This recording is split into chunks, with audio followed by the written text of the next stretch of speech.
Assalamualaikum warahmatullahi wabarakatuh. Nama saya Widya Wayu Pratiwi. Di sini saya akan mempresentasikan rancang bangun penelitian saya dengan integrasi Islam dan sains.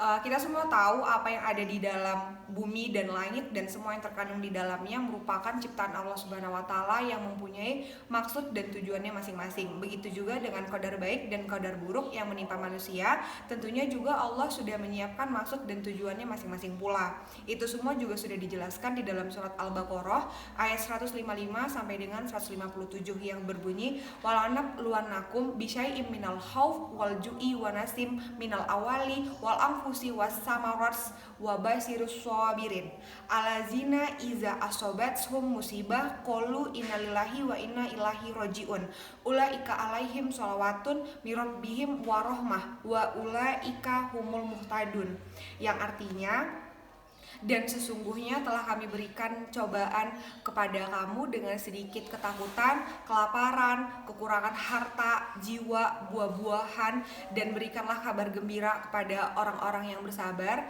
yaitu orang-orang yang apabila ditimpa musibah, dia mengucapkan innalillahi wa inna ilaihi rajiun, yaitu kita milik Allah dan kepadanya lah kita kembali, yaitu orang-orang yang mendapatkan berkat yang sempurna dan rahmat dari Robnya, serta mereka itu adalah orang-orang yang mendapat petunjuk dari Allah.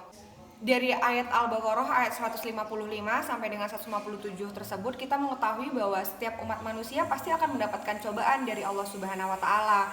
Nah, kita sebagai manusia harus senantiasa bersabar. Apabila kita mampu bersabar, kita akan mendapatkan petunjuk dari Allah Subhanahu wa taala mengenai masalah kita tersebut. Seperti yang sudah dijelaskan di dalam surat An-Nisa ayat 79 yang berbunyi man asobaka min hasanatin faminallahi wa asobaka min sayyi'atin famin nafsik wa arsalnaka imnasi rasula wa kafa billahi syahida, yang artinya apa saja yang datang nikmat kepadamu itu semua datangnya dari Allah Subhanahu wa taala, dan apa saja bencana itu karena ulah perbuatan dirimu sendiri. Kami mengutusmu menjadi rasul untuk segenap manusia dan cukuplah Allah yang menjadi saksi. Dari surat An-Nisa ayat 79 ini mempunyai tafsir menurut Al-Muqtasar, yaitu segala kebaikan yang terjadi pada diri manusia itu semua merupakan rahmat karunia yang diberikan oleh Allah Subhanahu wa taala agar manusia dapat meniti jalan kebaikan. Sedangkan segala sesuatu keburukan yang terjadi pada umat manusia itu semua karena ulah perbuatannya diri sendiri yang tidak menemui jalur hikmah, tidak mawas diri, tidak menggunakan akal, dan tidak menggunakan petunjuk yang sudah diberikan oleh Allah Subhanahu wa taala. Di sini yang dimaksud dengan tidak menggunakan jalur hikmah adalah manusia-manusia yang melakukan kelalaian, kezoliman, kekhilafan yang nantinya akan menzolimi diri dia sendiri. Perbuatan menzolimi diri dia sendiri itu merupakan perbuatan yang buruk. Kita sebagai manusia harusnya senantiasa selalu mawas diri dan berhati-hati terhadap sesuatu hal. Itu semua sudah dijelaskan di dalam surat Az-Zumar ayat 9 yang berbunyi amman huwa qanitu ana alaili sajidau wa imayya zarul akhiratu wa yarju rahmatar rabbih kul hal yastawi lazina yaklamuna walazina layak lamun innama yatazakkaru ulul albab, yang artinya hai orang-orang musyrik yang sedikit beruntung, atau kamu orang-orang yang beribadah di malam hari dengan sujud dan berdiri namun tetap mengkhawatirkan masa akhiratnya dan mengharapkan rahmat dari Allah Subhanahu wa taala. Oleh Ustadz Muhammad Arifin Ilham mengatakan bahwa di dalam Al-Qur'an rasa waspada dan hati-hati itu disebut dengan hazar. Rasa waspada, hati-hati, dan mawas diri itu terbagi menjadi dua bagian.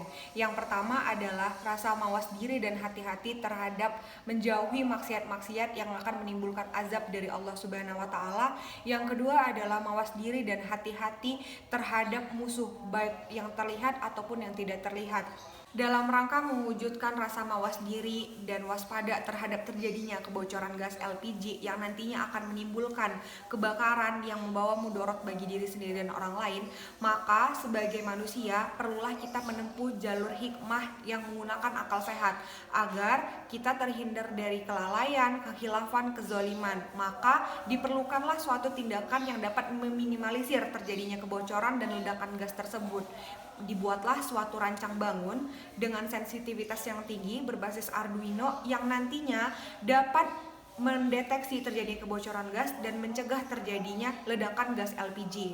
Rancang bangun ini terdiri dari dua sensor sebagai inputan, yaitu sensor suhu dan sensor gas sebagai inputan. Inputan yang diberikan oleh sensor ini akan dibawa di Arduino dan diolah secara matematis, di mana nanti menghasilkan output informasi berupa status dan kondisi dari suatu kejadian. Apabila terjadi kebocoran gas, maka alarm yang ada pada rancang bangun akan berbunyi.